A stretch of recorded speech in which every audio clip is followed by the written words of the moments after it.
12 ways men can boost their libido. Hey everybody, in this video I'm going to be covering 12 ways that men can boost their libido. I have been rather surprised in the last few years that one of the things that I have been seeing is a lot more women complaining that their men have low libido. Now, years ago, it was pretty much completely the opposite.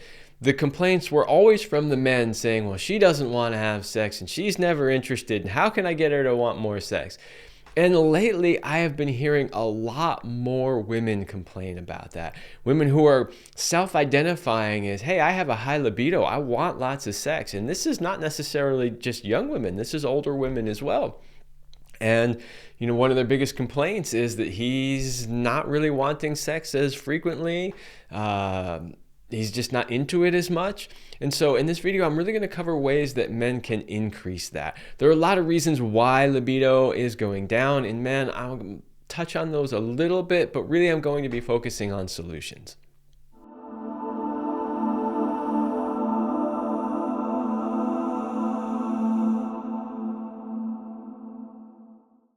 But before I do that, please make sure that you like, share, and subscribe. Doing so greatly helps the channel.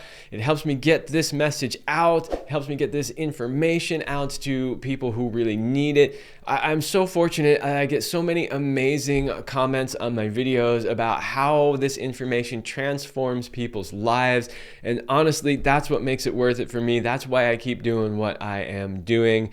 And I want to get that out to more people. I want this, to change as many lives as possible. So please make sure that you like, share, and subscribe. I am Kevin Anthony, and I am a certified sexologist, Tantra Counselor, NLP Practitioner, and sex, love, and relationship coach. And for over a decade, I have been helping men, women, and couples have the relationship of their dreams and the best sex of their lives. Okay, so here we go. Number one. One of the ways that you can really boost your libido is to focus on the things that get you excited about life. One of the things I talk about all the time, I talk about it with my clients on the podcast, in these YouTube videos, is that your sex life is not separate from the rest of your life. In other words, if the rest of your life is really kind of boring and dull and doesn't excite you, and you hate your job and you don't like, whatever, you'll often find that your sex life is kind of dull and mediocre and blah as well. So one of the things that you can do is, if you're finding your libido is kind of flat and you feel like your sex life is kind of dull, is there something else in your life that you're excited about? And if not, obviously work on fixing your sex life, but also work on fixing the other things outside of your life. Get really fired up about something that's happening in your life. The more you focus on the things that excite you, that get you turned on outside the bedroom, the more fire you're going to have inside the bedroom. Okay, number two, increase your testosterone levels. Now, I'm going to be covering in a whole bunch of the other things that I talk about, ways in which you can actually increase your testosterone levels. But I just wanted to make a point here that all of the data shows us that testosterone levels have been in a huge decline for a long time in men. And there's absolutely no doubt that the higher the testosterone level, the higher the libido is. Right? There are a lot of pressures on male testosterone, everything from, synthetic hormones in the environment to lifestyle and the way that we live, exposure to things like EMFs and blue lights and all kinds of stuff. Like I said, I'm not going to focus too much on what's causing it in this video. If you want me to do a video on all the things that cause low testosterone, I'm happy to do one. In fact, I may have already done one already. I'd have to check the channel at roughly 1,000 videos at this point. I don't really remember if we've covered that or not. But I really want to focus on solutions here. So if you're experiencing low libido, one thing I would suggest is go to your doctor and have your testosterone levels checked. Find out what they are. You might find that they're actually quite low. And if that's the case, you want to do a bunch of the things I'm about to talk about now. Okay, number three is reduce stress. there is a direct correlation between stress and low libido and low testosterone levels. So stress produces cortisol. Cortisol is a hormone. Cortisol actually depletes the body of testosterone. So the higher your cortisol levels are, generally the lower your testosterone levels are. And so one of the things that you want to do is lower those cortisol levels, and you do that by reducing the amount of stress in your life. Nature does a lot of these things for survival reasons. In other words, if you're under stress, you're a hunter-gatherer, you're living out in the forest, and you're under stress, right? And that stress could be anything. It could be there's a lack of food source. It could be dangerous animals. It could be warring tribe, whatever. Nature wants you focusing your energy on taking care of that situation. It does not want you focusing your energy on procreating, right? But that doesn't always work in our modern day world, right? Where, the stresses come from things that aren't potentially life-threatening. They're just, irritating bosses at work or financial pressures or things like that. But those things can cause high levels of cortisol, which of course can deplete our testosterone, and then leave us not really wanting to engage in sex, which then of course can create more problems in our relationship, and then the whole thing just snowballs. So you really want to make sure that you are taking steps, taking action to reduce the amount of stress that you're under. That leads me to number 4, what is one of the ways that you can reduce the amount of stress? Well, that's to exercise. Now, let's say you've got 5 stressful situations and you start exercising. That's not going to make those 5 stressful situations go away, but it is going to mitigate the effects of those 5 stressful situations. So obviously you want to try to minimize or eliminate the situations that are creating the stress. And you also want to make sure that you exercise. Now, personally, I have been into some form of exercise or sports or whatever my entire life. Is just part of who I am. I couldn't imagine not doing it. In fact, if I go too long, even on a vacation where I'm not exercising a significant amount, I start to get anxious, like I need to go exercise, right? But I understand that not everybody is like that. And for some people, it's really challenging to find the motivation to exercise. But I strongly suggest that you do whatever it takes. And one of the things, as a former personal trainer, that's something else I used to do many, many moons ago.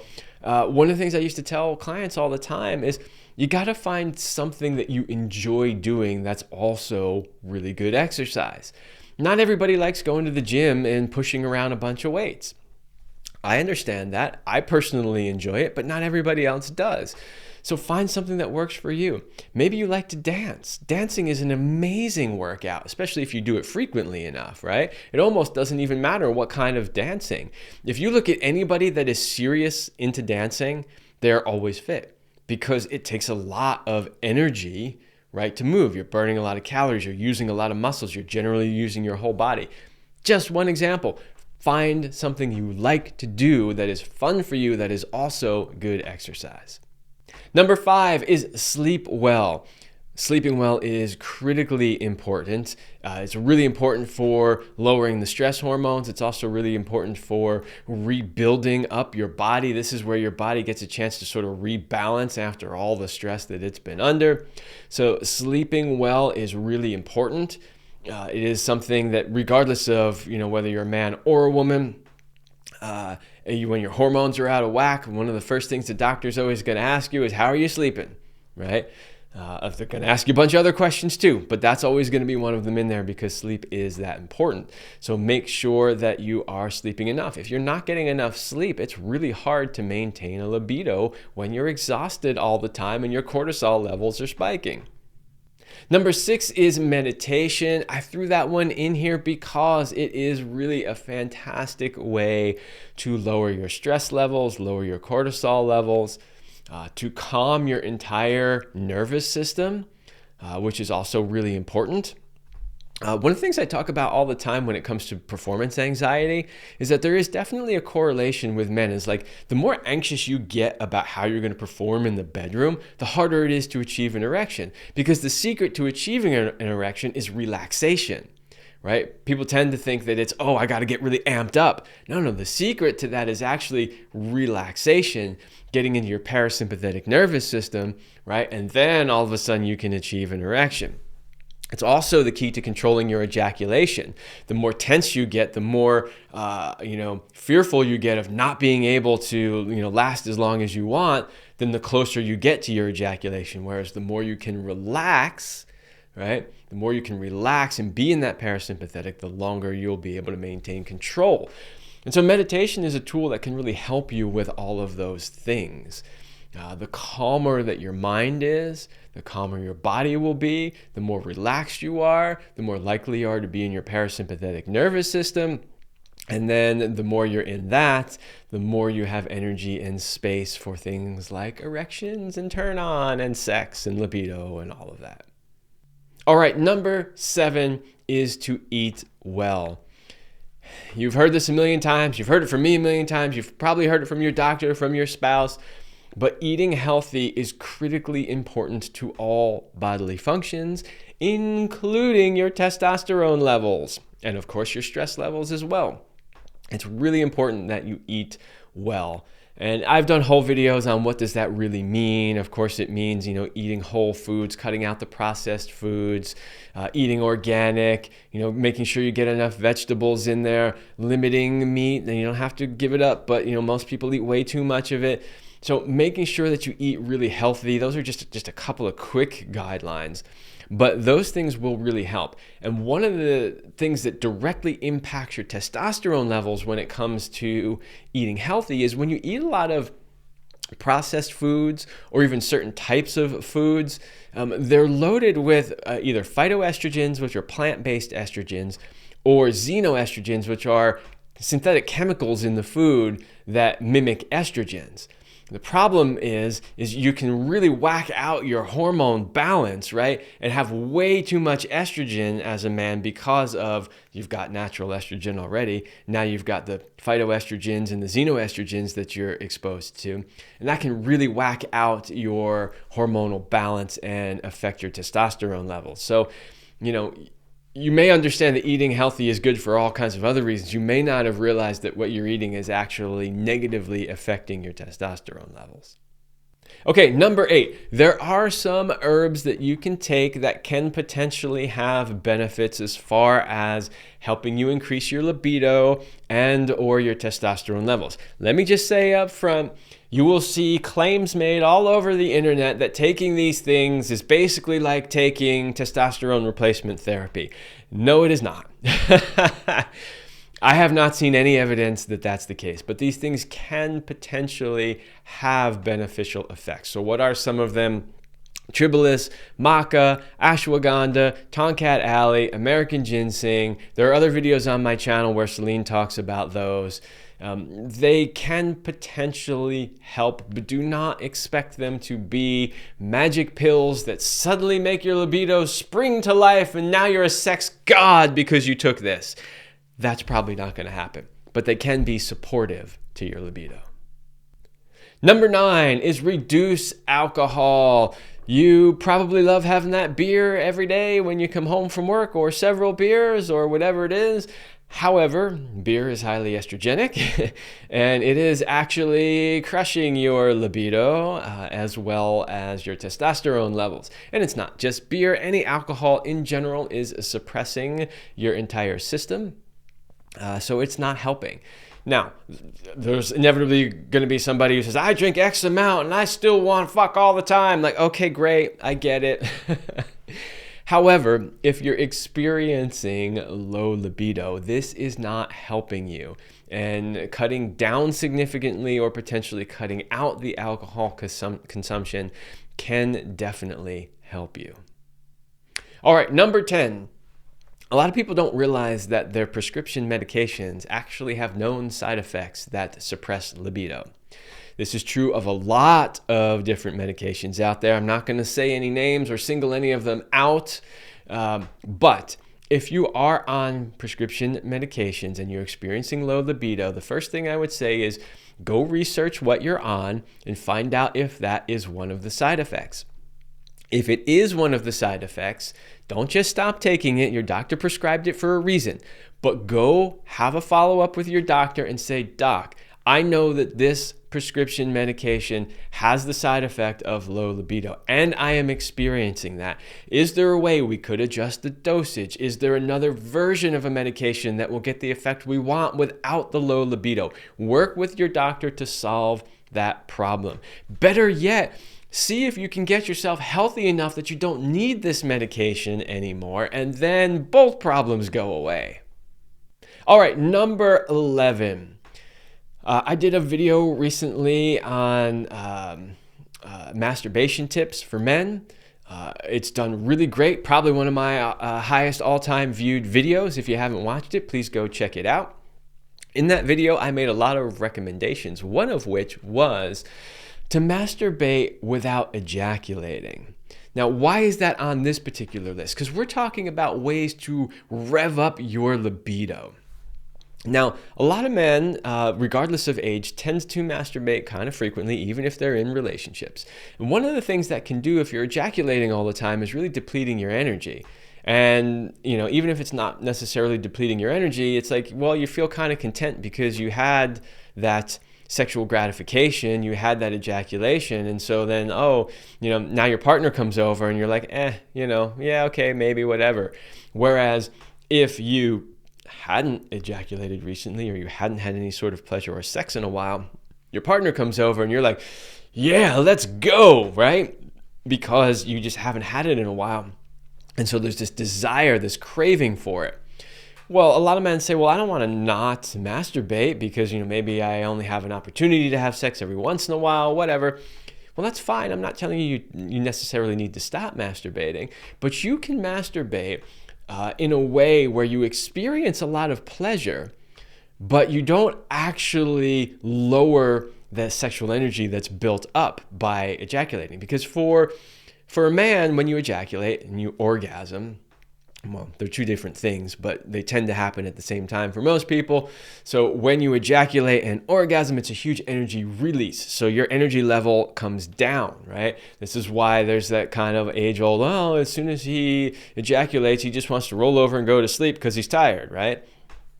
But if you don't ejaculate, you can experience all the pleasure of the masturbation practice, right, without depleting yourself of energy. And if you do that enough, you'll start to get yourself so turned on that, like, when she comes over, you're just going to be like, rah, right? You're going to want to rip her clothes off. So that is a way to sort of amp up your libido on a regular basis. It doesn't mean that you can't ever ejaculate, but I would suggest that you pick and choose when, and you don't have to do it all the time. By the way, a version of this is something that I teach called the mindful masturbation practice. There's more to it than just not ejaculating, but that practice is a great way to train yourself to last longer. So it's something that I teach in the coaching that I do with men. It's also in the program Master Your Ejaculation over at powerandmastery.com. Which is part of the sexual mastery program as well. So I teach you that whole practice and how you can use that to train your body so you can get double the benefit. You can train your body to last longer and become a sexual master at the same time revving up your libido. Okay, and lastly, number 12.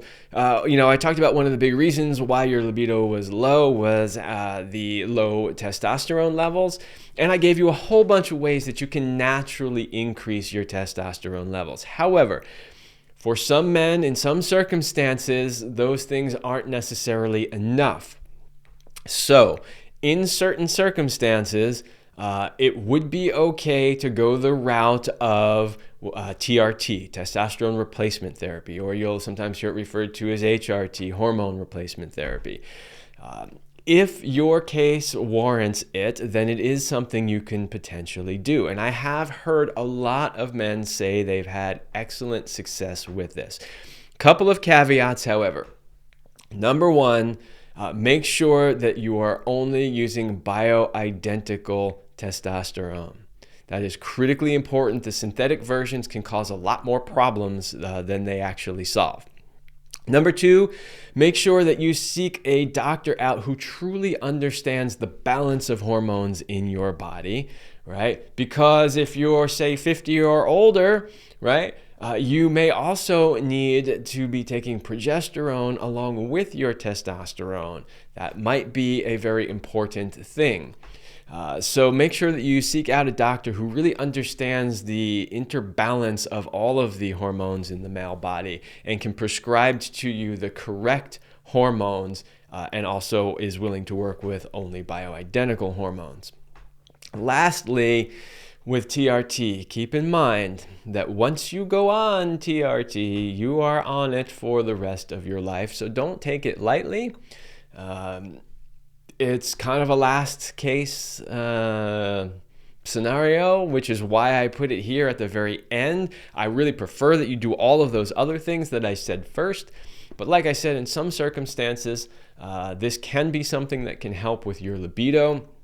I don't want to leave it out because I have seen some men get tremendous benefit from it, but I think it should be sort of a last resort. And if you do it, make sure that you seek out a doctor who really understands it and is going to give you really good medical advice that will help you and not cause any additional problems. So there you go. There are 12 ways that men can boost their libido. I hope that you learned something and that you found this helpful. If you're looking for more of my work, please go to kevinanthonycoaching.com/link in bio. From there, you can find links to everything in my world, to my podcast, my coaching programs, my online programs for men, great products on my website, blog articles, and so much more. It is all right there at kevinanthonycoaching.com/link in bio.